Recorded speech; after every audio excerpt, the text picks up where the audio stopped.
Alright, we are now entering the 1950s. Let us talk about Cinderella. So, yeah, this is the first full-length Disney feature film in quite some time, not counting all of those package films. So, yeah, it's their grand return, you know?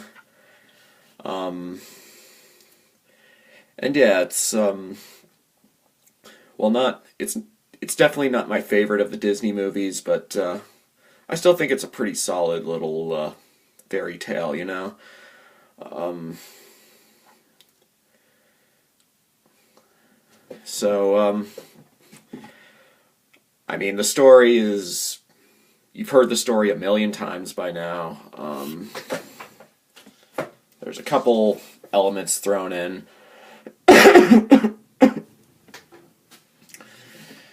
Yeah, obviously they throw in a bunch of talking mice. They're kind of annoying, but kind of cute and endearing at the same time. I'm a little on the fence with them. I guess they're likable, but yeah, the voices are kind of annoying. Not really Gus though. I like Gus. Gus is the best of the bunch. Jock's not bad either. And then, of course, Lucifer, or as the mice call, Rucifer. Very freaky-looking cat. Kind of a polar opposite to Figaro from Pinocchio. Figaro is adorable. Lucifer is anything but. But I do really like his design.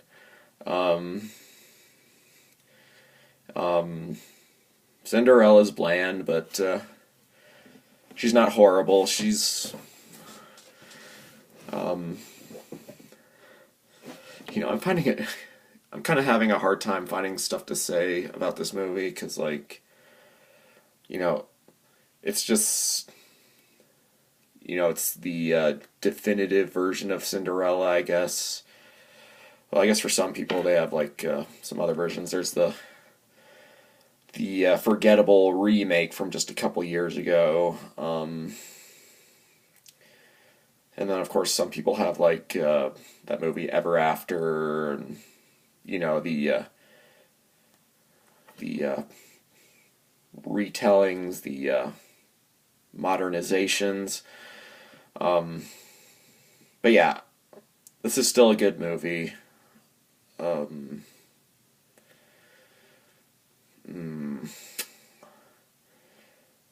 And there's a couple good characters. Jock and Gus are likable again. Lucifer's very memorable. Of course, the evil stepmother is such a great design, such a great presence.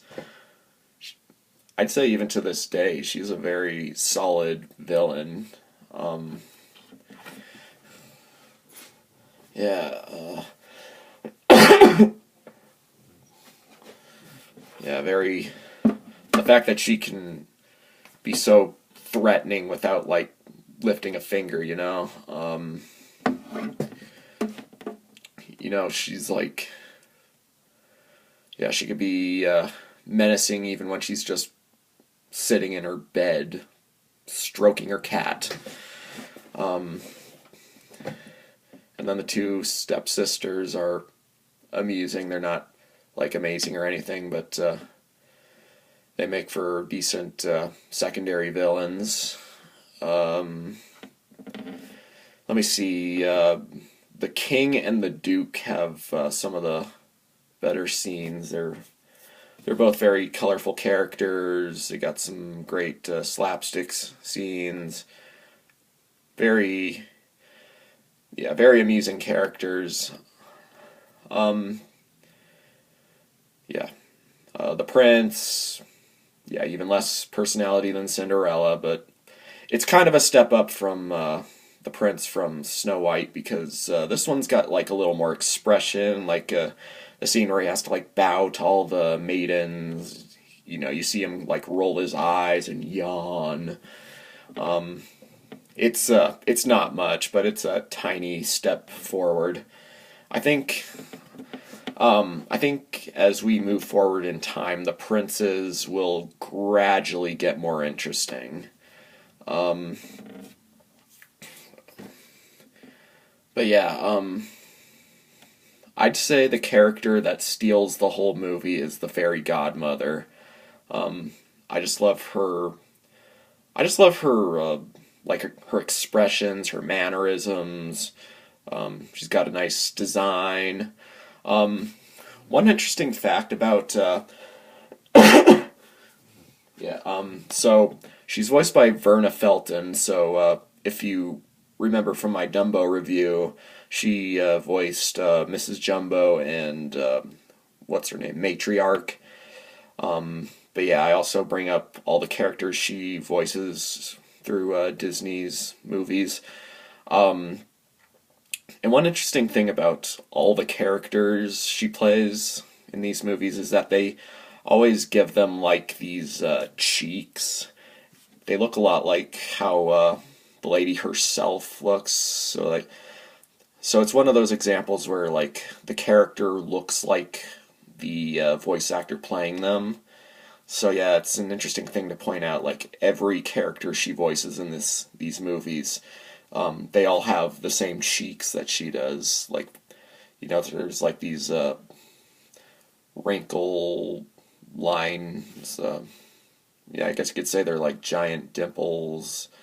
I'm not sure what you call them exactly. Yeah, there's probably an obvious word that's just not popping in my head. But yeah, the fairy godmother. She only has like one scene.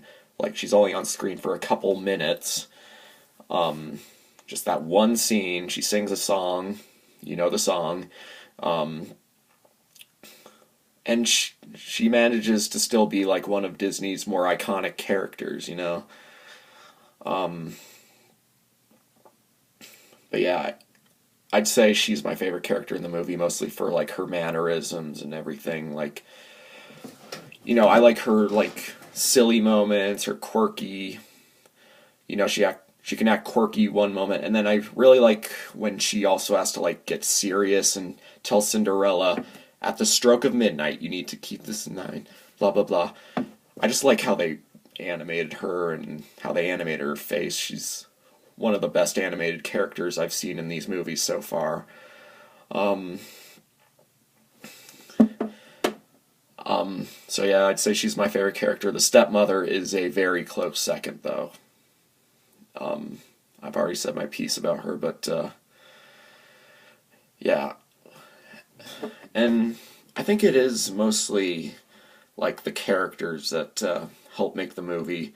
Obviously, of them are better than others, but yeah, otherwise it's a mostly straightforward retelling of Cinderella.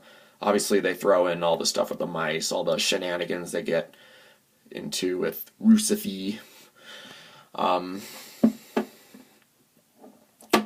but yeah, aside from that, it's pretty much everything you know of the Cinderella story. But yeah,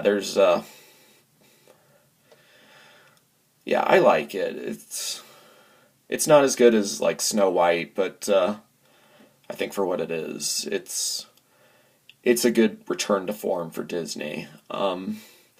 So yeah, I'd probably give this about an 8 out of 10. Um, Probably slightly on the lower end of the spectrum, though. Um, yeah, or yeah, lower end of the number. But yeah, if you're a Disney fan, and assuming you haven't seen this, which, let's face it, you probably have, but if you haven't seen it, feel free to check it out. It's worth checking out. So yeah, I guess that's all there is to say. So Mash it and Smash it signing off.